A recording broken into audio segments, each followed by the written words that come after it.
हिंदुत्व, संस्कृति, संस्कार, धरोहर सनातन धर्म का एक अंग है।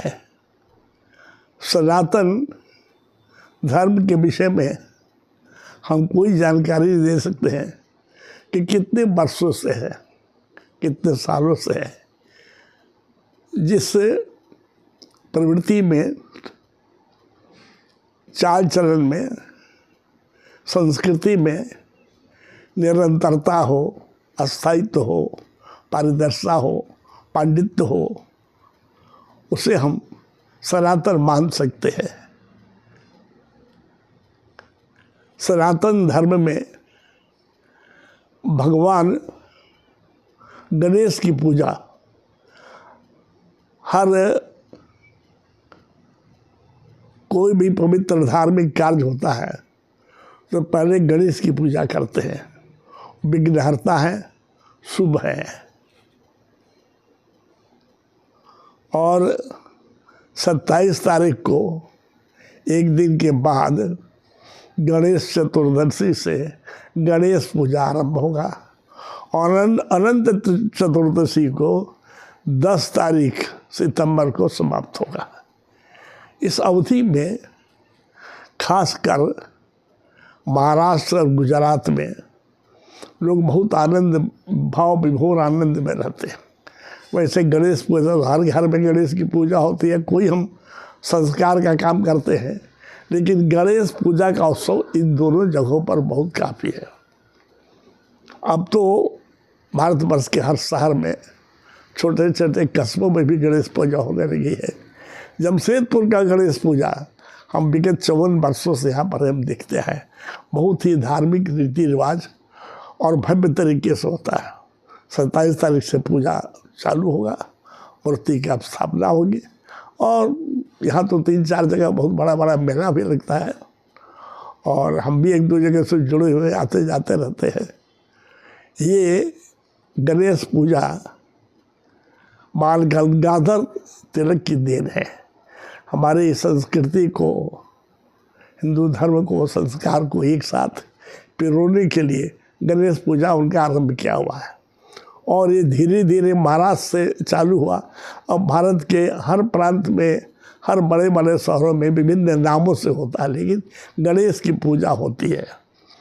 हम कोई काम भी घर में करते हैं तो बोले चलो इसका श्री गणेश किया जाए। आरंभ करने का मतलब श्री गणेश, शुभ रूप से आरंभ करने के लिए गणेश की बात होती है।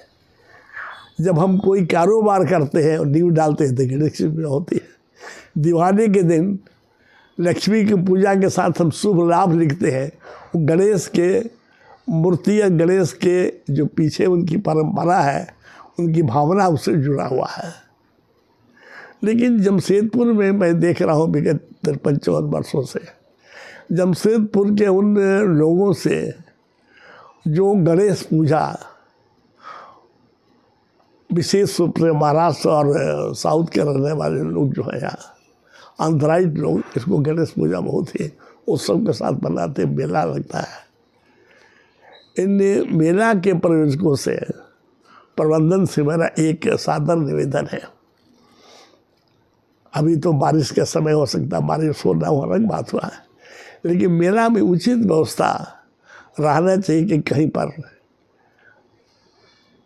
वॉशरूम नहीं रहता है, विधिवत तरीके से वॉशरूम की व्यवस्था होनी चाहिए, खासकर महिलाओं के लिए, बुजुर्गों के लिए। अदरवाइज सड़कें गंदा होती हैं और बुजुर्गों को बहुत परेशानी होती है।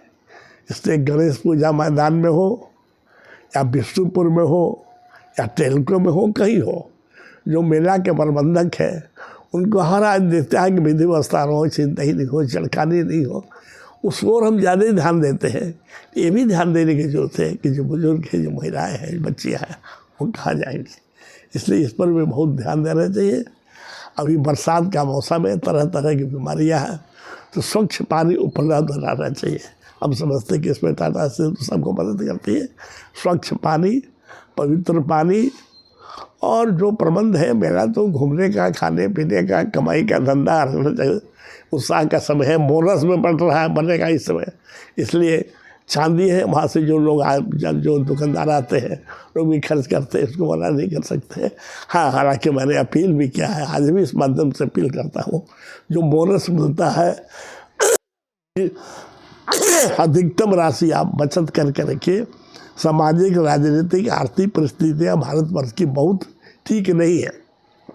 अपने लिए, अपने परिवार के लिए, अपने बच्चों के लिए, लड़कियों के लिए, पढ़ाई के लिए, घर बनाने के लिए, रोटी, कपड़ा और मकान जो संज्ञा है, इसको सही माने में अपने फेवर में अपने भविष्य के लिए बचत करना भी जरूरी है। इसलिए बोनस से ज़्यादा राशि आप बचत करिए, अनावश्यक चीज़ों में खर्च मत करिए। यही मेरा प्रार्थना है, अपील है।